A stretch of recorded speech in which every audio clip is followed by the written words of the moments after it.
Bom dia pessoal, bom dia, boa tarde, não sei que hora você está vendo esse vídeo. Aqui é o professor Luiz Felipe.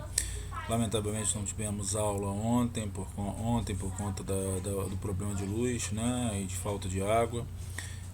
E também hoje, lamentavelmente, também não tivemos aula por conta da operação, né, ou não sei se é operação, não sei como é que eu posso chamar isso, né. Lamentavelmente aconteceu toda essa situação e isso interrompeu a nossa atividade. Então essa aula é uma aula de história, de reposição para 3001 e 3002, visando, né, diminuir um pouco esse problema que foi causado hoje, tá bom? E a gente vai falar um pouquinho da Primeira Guerra Mundial. Primeira Guerra Mundial, que vai acontecer de 14 a 18, é uma guerra que é tradicionalíssima, né, em concursos, né? Não o fato da guerra em si, mas tudo que vem acontecer antes e depois da Primeira Guerra Mundial, né?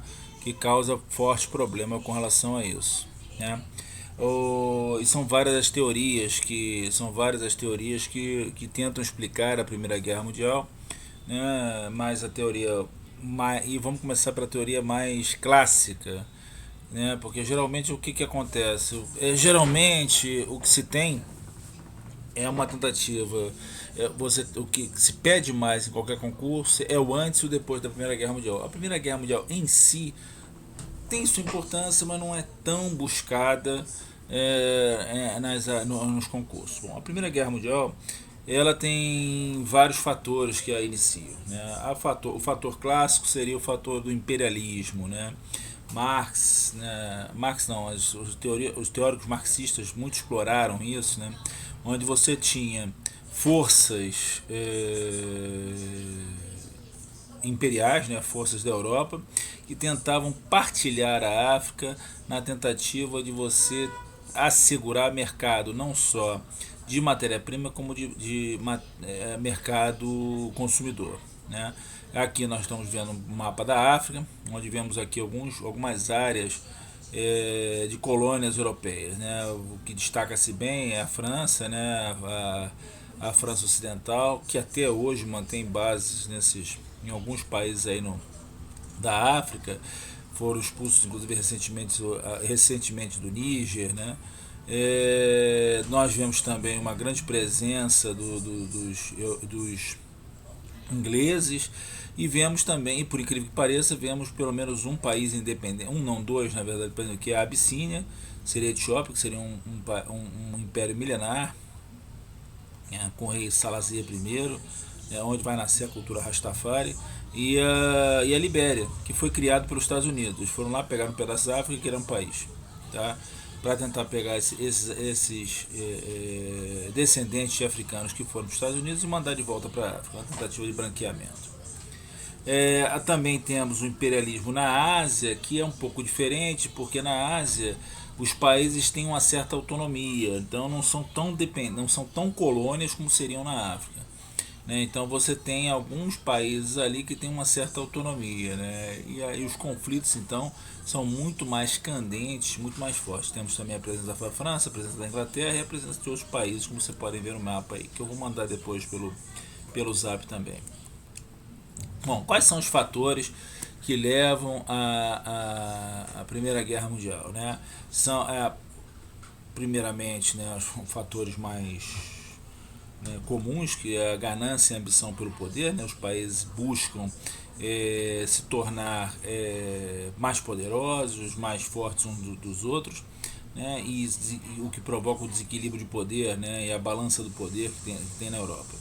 Nós temos disputas coloniais pesadas, essas disputas coloniais são relacionadas diretamente ao imperialismo, né, europeu, concorrência econômica, né, principalmente de potências antigas contra potências novas. As potências antigas seriam Inglaterra e França, as potências novas Alemanha e Itália, né, que tentam buscar um lugar ao sol nessa economia mundial. O nacionalismo extremista, aí já não é mais Inglaterra e França, é ali nos Balcãs, onde você tem uma miríade como é que fala? Uma miríade de nações, muitas delas inclusive não formaram estados-nação e que brigam constantemente. Não só tem uma miríade disso, como também um entrecruzamento de religiões ali que torna o terreno muito instável. Né? Existe um desejo de expansão territorial, né, por parte de alguns países, principalmente Alemanha e Rússia, principalmente Rússia, que tem um problema muito sério, embora seja um país enorme, o maior país do mundo, nenhum dos seus portos permitem que ele possa estabelecer uma navegação o ano inteiro, porque os portos congelam. Né? É uma característica da Rússia, os portos congelam. Então eles buscam espaços onde os portos não congelem e que eles possam estabelecer o comércio de forma muito tranquila. É um assunto, inclusive, que é muito agora, porque dos motivos pelo qual a Rússia vai à guerra contra a Ucrânia é justamente o porto de Sebastopol, que neste momento está sob o controle da Rússia, né, depois de uma batalha muito grande contra a Turquia. E esse porto de Sebastopol é ponto fundamental para a Rússia. Só que os russos têm um problema. O porto de Sebastopol é bacana, não congela, ótimo. Só que para chegar no porto de Sebastopol você tem que passar por dentro da Turquia, no Estreito de Bósforo. E isso faz com que a Rússia tenha que pagar sempre impostos para a Turquia. Então a Rússia está sempre pensando na expansão. Não só a Rússia, como outros países também. Existe um estímulo para uma corrida armamentista, né? Usando a velha máxima: se queres a paz, prepara-te para a guerra. Então todo mundo está preparado. Um fortalecimento dos exércitos, a política de alianças, né? Contra a potencial a Tríplice Entende e a Tríplice Aliança, e o pangermanismo, que é relacionado diretamente à Alemanha, e o pan-eslavismo, que é relacionado ao Império Russo. Sobre essas alianças, podemos dizer que existem os países da Tríplice Aliança, que seriam Alemanha, Áustria-Hungria e Império Otomano, e da Tríplice Entende, que seriam Império Russo, França e Grã-Bretanha. A Itália fazia parte da Tríplice Entende, da Tríplice Aliança, mas ela mudou para a Tríplice Entende um pouquinho antes da guerra. Não, então aqui nós temos inclusive explicando isso, né? A Tríplice Aliança, Inglaterra, França e Rússia, e a Tríplice Entende, Inglaterra, França e Rússia, e a Tríplice Aliança, Alemanha, Império Austro-Húngaro e Itália. Veja que a Itália sai dessa aliança, da Tríplice Aliança, praticamente comprada pela Tríplice Entende. E nós também vemos esse arco aqui, que é proposital, porque Inglaterra e França não queriam que a Alemanha os atacasse apenas numa frente. Veja que a Alemanha está bem no meio do mapa. E o que pensaram Inglaterra e França? Bom, se eu conseguir trazer o Império Russo para o meu lado, eu vou dividir os exércitos alemães em duas frentes. Isso é um pensamento estratégico. Então, por isso que o Império Russo, né, foi muito cortejado por Inglaterra e França, justamente para poder dividir os exércitos alemães. Né?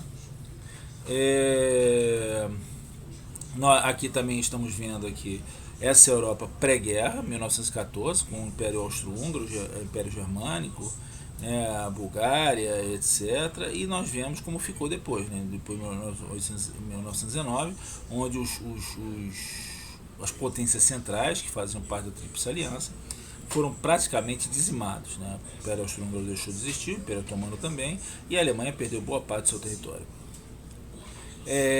Bom, sobre os movimentos nacionalistas, nós temos o pan-eslavismo e o pan-germanismo. O pan-eslavismo é liderado pela Rússia, que pregava a união de todos os povos eslavos, inclusive continua fazendo isso até hoje, da Europa Oriental, especialmente aqueles que se encontravam dentro do Império Austro-Húngaro.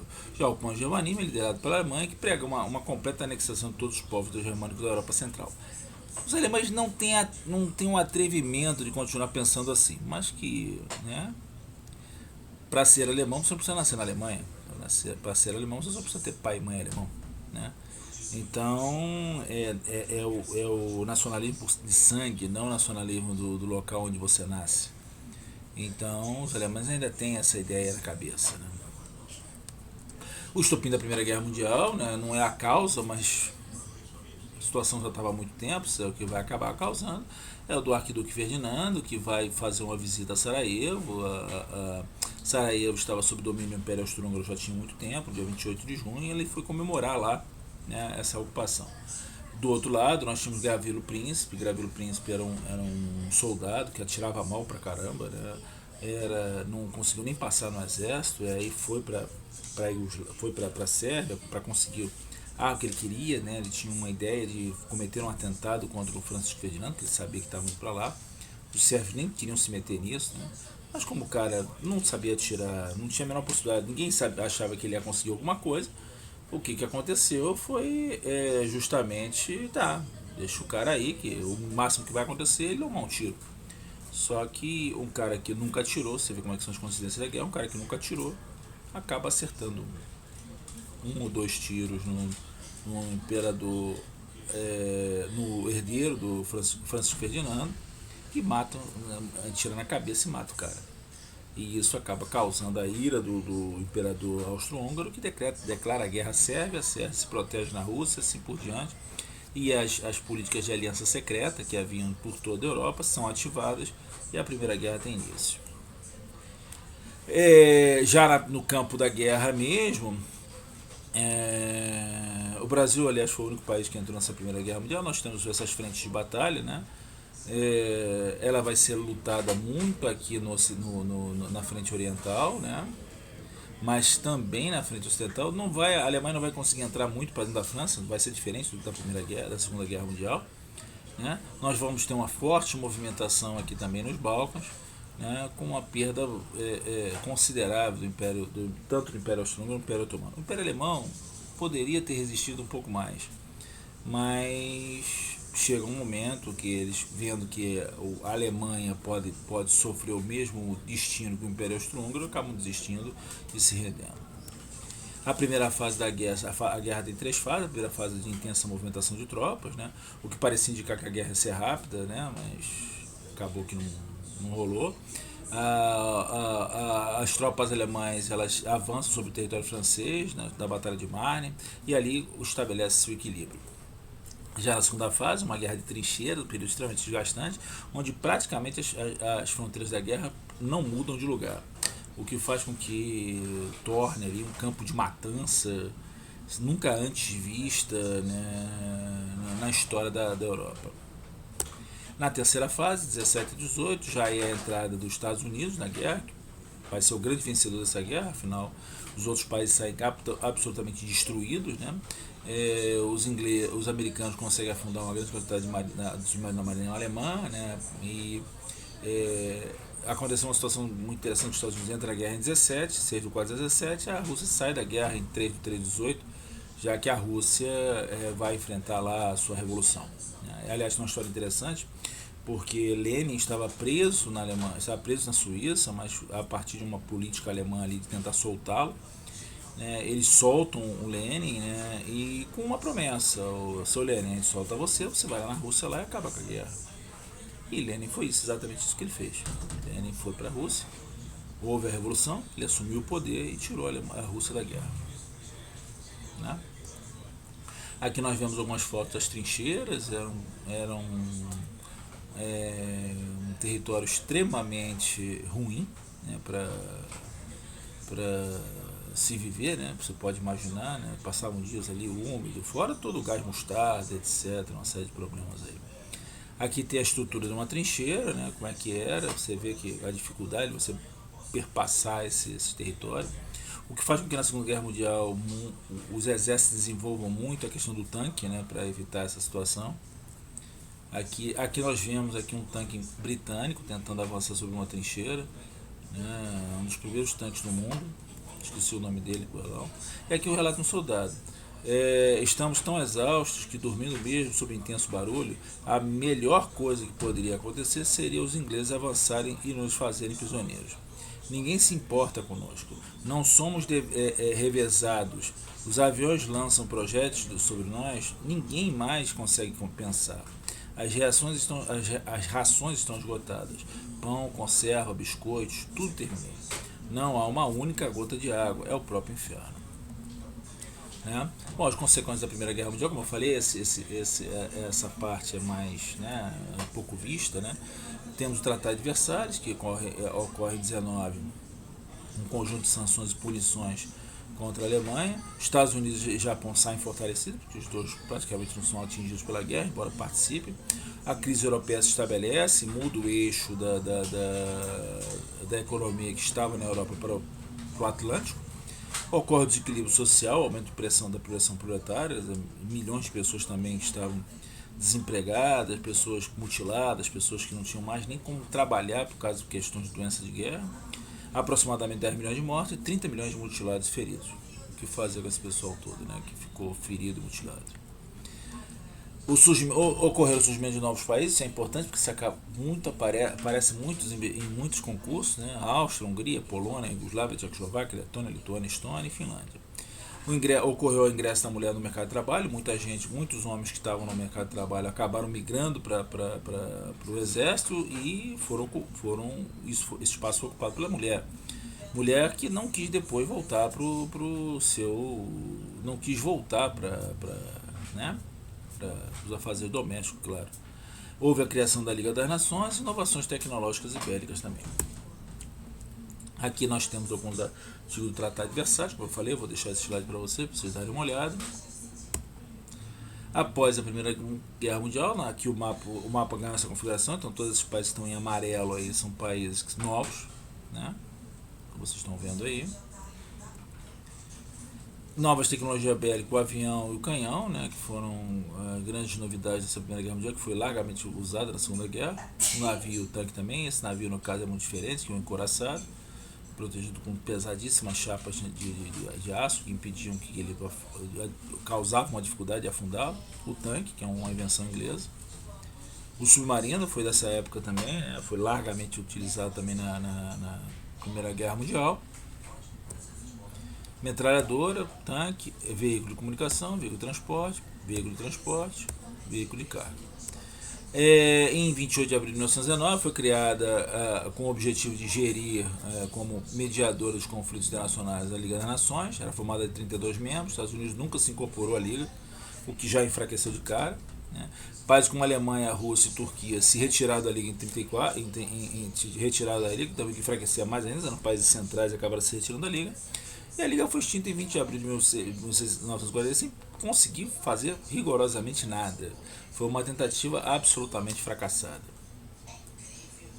As reações dos europeus diante de tanta violência e brutalidade ficou um sentimento de profunda desolação, de desesperança entre os europeus. O conjunto de decisões impostas aos alemães provocou, claro e evidente, uma intensa reação das forças políticas que se organizaram em seu país, e isso abriu espaço para o nazismo. Os alemães consideram injustas e vingativas humilhantes o Tratado de Versalhes, e depois isso abriu espaço para que o nazismo aparecesse. Aqui nós temos algumas atividades que eu gostaria que vocês fizessem. Como eu falei, esse slide vai acompanhar vocês no Zap. E eu queria que essas 10 questões fossem respondidas por vocês no caderno, por favor. Tá? 15 questões. Muito obrigado a todos. Espero que amanhã consigamos